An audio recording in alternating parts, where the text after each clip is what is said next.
People think I became this guy from running. No, I became this guy from fucking studying.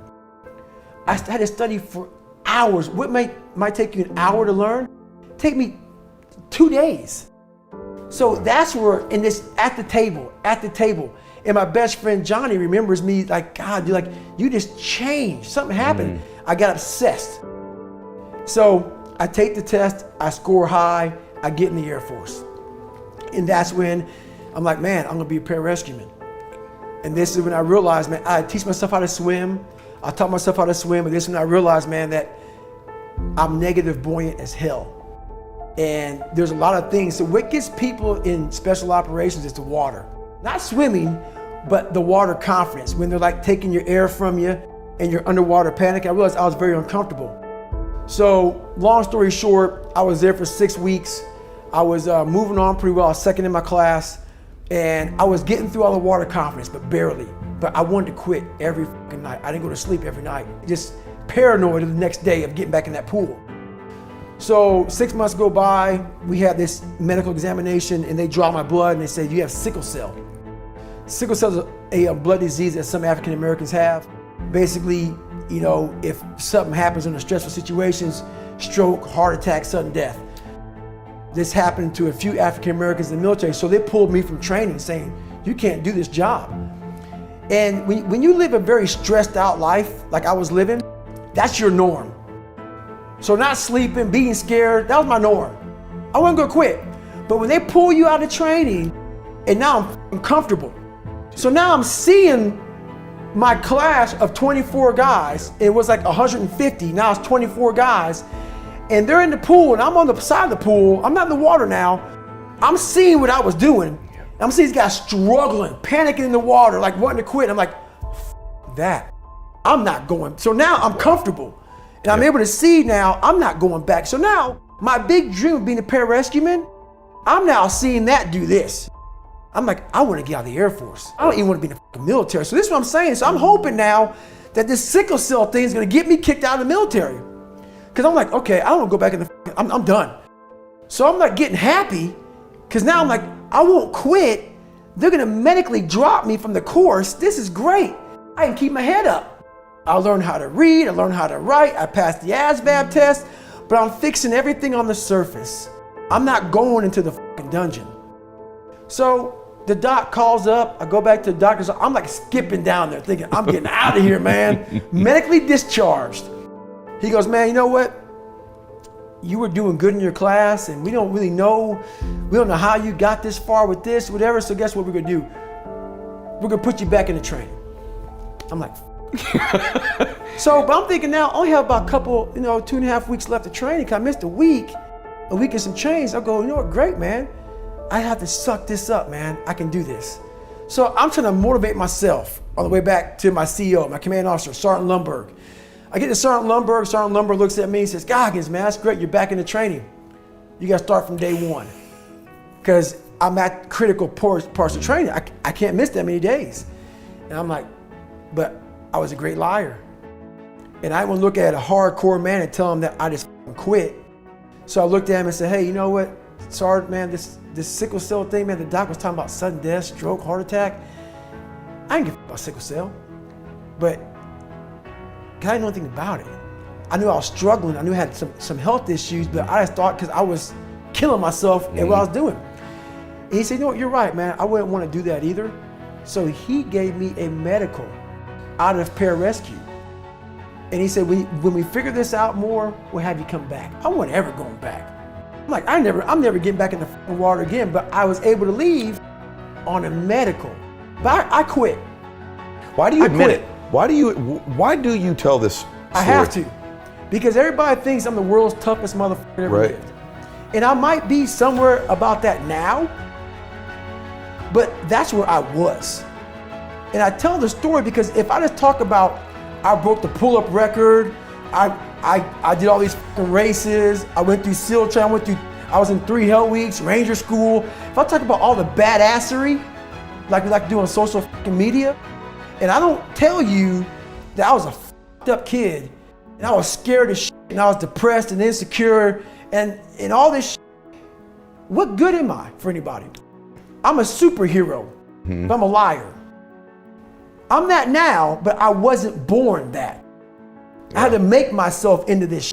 And that's what you were talking about earlier too. It's like the mind has these reserves. You can trick it and pull them out. Yes. These inspirational reserves, like you did when you guys were going through buds. Yes. We just found that trigger, and then all of a sudden you're throwing that boat in the air. The mind always has the tactical advantage over you. Why is that? It knows your fears. Yeah. It knows your insecurities. It knows where they're hiding. Can't hide. Can't hide from that motherfucker, man. That motherfucker has a tactical advantage on you, son. That's gonna get you, man. It's a beast. That might be your best lesson, right? That your mind knows everything. You cannot hide from it, so don't ever try. Don't try. You might as well go ahead and beat that motherfucker up. You gotta keep going at it. That's also what you did in this book. You didn't try to paint yourself in a glamorous or flattering way at any point in time. You were honest at every step of the way, which I think is just gigantic for people too, because you can tell when someone's stroking themselves or bullshitting themselves, and the message just won't come through. Right. But you come through in this book. You know, who you are and what you became and how you became who you are and who you used to be and why you were the way you used to be. All that comes through. It's like there's no filter. This is just your thoughts, like what you remember about your life and what you think about right now. Just all comes out onto the pages. Hardest thing I've done my entire life. I'm imagining. I have I don't know how many people buy this book. Then I walk up to people walk up to me. I'm like, what are you thinking about, motherfucker? Hey, thinking about me peeing in the bed? No, you fucking ass. What are you thinking about? Oh, that's hilarious. I know, right? What are you thinking about, man? You opened it up all. Yeah, you know all about me. Hey, how about you, motherfucker? Tell me something about you. That's what people love, right? When they know some shit about you and you don't know nothing about them. I know nothing about nobody. That's anonymous trolls. That's it, man. And they get at me. They come. Oh, there's a lot of those. But they're all doing that to themselves. They don't even understand. When you do that, you're doing it to yourself. Right. If you are attacking someone because you know that they have a weakness, but you're pretending you don't have one, you are attacking yourself. You are chipping away at your own personal sovereignty. You're chipping away at your own respect. So true, man. You can't respect yourself. You know you're a pussy. You're but talking that's what shit. happened, though, Joe, to me. I start looking at people realizing I know something about you. Because they don't want to talk about it. Right. I already know it. Yeah. If you're talking shit about me, I know you're fucked up. Yeah. That's why all these cats that come out right now who don't like me, whatever, I'm like, really, man? That shit happened 30 fucking years ago, 15 years ago. You're still fucked up about that? Oh, man. I know something about you, brother. See, I get over everything. I'm good. It's water under the fucking bridge. The grind. It's the grind does that. Squeezes it That's out. it. You're not grinding hard enough. If you're worried about something that someone did to you years ago, you're being a pussy to yourself, man. You're not getting out there and squeezing that fucking soul out every day. Yeah. If you grind hard, man, I ain't got time to worry about your monkey ass. I ain't got time to worry about you, man. Because tomorrow, I got to go back to the grind. And tomorrow, I go back to the grind again and again and again and again. I don't have time to put you into the hate bank. There's no hate. It's all filtered out, man, through the grind. People don't get it. There's great joy in the grind. Great joy in the suffer. It totally cleanses your body out, man, of any kind of hate. Makes you grow up. Well, think about when you build willpower and think about how much I've built. Now that you know about this, I didn't know about this, but think about how much I've built. Everything I've ever done in my life, I didn't want to do. Everything, every day. I'm a lazy piece of shit. And I'm one of the hardest working people that ever stepped foot on this planet Earth. And I'm saying that very proudly because I know what I do. It's not cocky. I'll tell you I'm stupid. And I'll also tell you the exact opposite of what I've done. It's the truth. It is the truth. So imagine how much I've developed in that time frame. But it's the scary thing.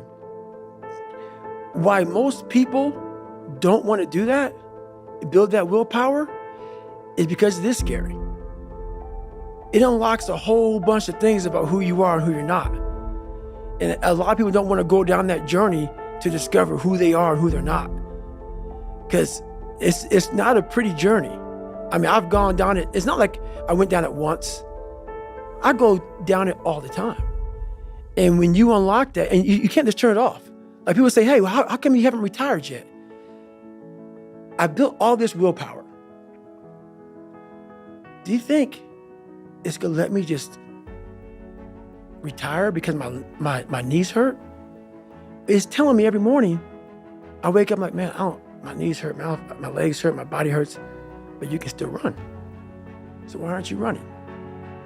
If you can still run, there'll be a time when you can't lace them up anymore, but you can still run. So I still run. When the time comes I can't run, the body will say, you just can't run. But if I can still do something, that willpower that I have created, it makes me do it every fucking day. And that's what they don't get. What builds a human being is you start with the small building blocks. And before you know it, man, you become something that it doesn't even make sense to most people because it's just who you are now. That's why I can still run at 50 at 49 with broke down knees and broke down body, because my body knows you still can. Therefore, I do. Second you stop, the willpower is gone. That's the 1 second. You just summarized it right there. And most people fail those 1 seconds. And then that 1 second leads to 20 years, 30 years, 40 years. I have people who have been through training with me, Ranger School, SEAL training, Air Force training, and I get calls from them today, and they have great lives. And all they talk about is how they failed in that one moment. And they can't even enjoy their life now because they're now warm. They're now warm. There's no more suffering. There's no more suffering for me either. And we're in the same boat now. But you're suffering, so we're not suffering, but you're thinking about what you could have been. I am exactly what I should have been. And that's where people start to lose it. Because now I realize that in that 1 second. I go through all that. I know how it's going to feel because I failed so many times before. Failure is the ultimate thing, man. I failed so many times before. That's why I don't look at failure anymore as failure. I look at it as my first, second, and third attempt. So that's what that's all about, man.